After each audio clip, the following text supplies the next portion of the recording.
বাজিত ট্রাইব্যুনালে আবু সাইদ হত্যা মামলায় গ্রেফতারি পরোয়ানা জারির পর আন্দোলনে যারা অংশ নিয়েছিল তাদের প্রতিক্রিয়া কি?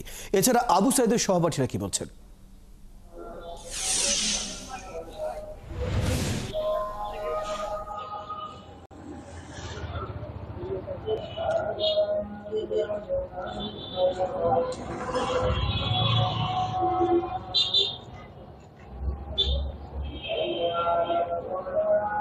আমি এই মুহূর্তে আছি বেগম রোকেয়া বিশ্ববিদ্যালয়ের সামনে, এবং যেখানে আবু সাইদ বুক চেতিয়ে জীবন দিয়েছিলেন সেই যে গেট, এবং সেই গেটটি তারই নামে করা হয়েছে শহীদ আবু সাইদ গেট, এবং আবু সাইদ চত্বর করা হয়েছে। সেখানে দাঁড়িয়ে আছি।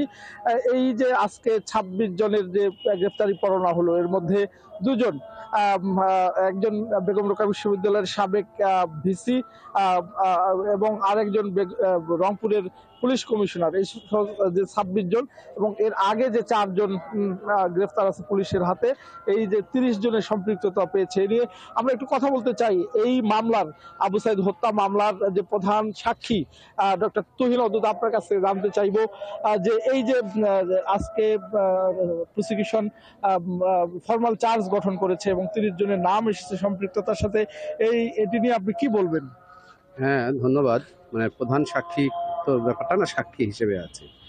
আচ্ছা, সেটা হচ্ছে যে আজকে যে অভিযোগ আনুষ্ঠানিকভাবে দাখিল করা হলো, আমরা মনে করি যে আবু সাইদকে যেভাবে নির্মমভাবে খুন করা হয়েছে, তার বিপরীত আবু সাইদ যেই সাহসিকতার পরিচয়টা দিয়েছে, এই ঘটনা একটা বিশ্বব্যাপী আলোড়ন সৃষ্টিকারী ঘটনা।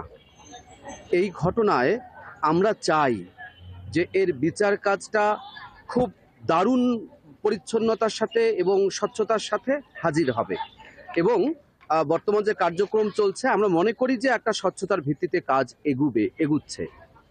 তারপরও আমাদের ছোট্ট অবজারভেশন আছে, সেটা হচ্ছে যে আবু সাইদকে যখন গুলি করা হয়েছে, ঠিক গুলি করার মুহূর্তে কিংবা ২-১ মিনিট আগে আমরা ভিডিও চিত্রে দেখতে পাই যে অনেক পুলিশের একটা বহর, অর্থাৎ এই যে যিনি গুলি করেছেন তিনি গুলি করেছেন, কিন্তু যারা গুলি করা ছাড়াও সঙ্গে ছিল, আমাদের কাছে মনে হয় এটা ব্যক্তিগতভাবে কেউ এই আক্রমণটা করে নাই, এটা একটা সংগঠিত আন্দোলন।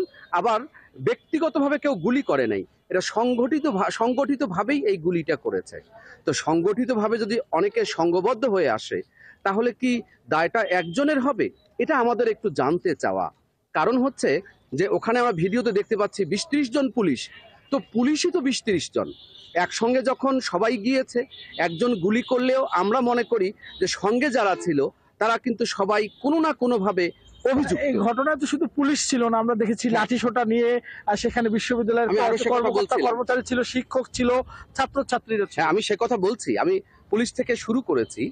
সেখানে কিন্তু আমরা আরো অনেক লোকজন দেখেছি। আমি পুলিশ বলছি এই কারণে যে শুধু পুলিশই তো ৩০-এর উপরে হবে, তাছাড়াও আমরা আরো অনেককে সেখানে ভিডিও চিত্রে দেখতে পাচ্ছি, চেনা যাচ্ছে, জানা যাচ্ছে।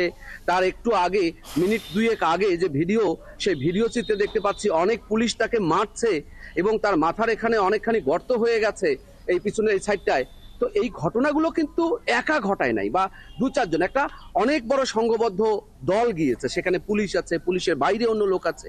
আমরা কিন্তু চাই যিনি হন না কেন, কোনো অপরাধী যেন এখান থেকে বাদ না পড়ে।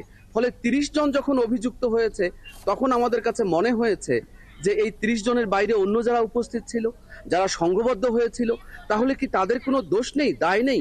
আমাদের চোখে কিন্তু মনে হয় যে তাদের দোষ আছে, দায় আছে। সে দায়ের হয়তো ধরন আছে, সেটা আদালত বিচারিক কাঠামোর ভিতর দিয়ে যখন রায় দেবে কার কতখানি অপরাধ, সেই অপরাধ ধরে নিয়ে হয়তো তাদের শাস্তির বিধান হবে।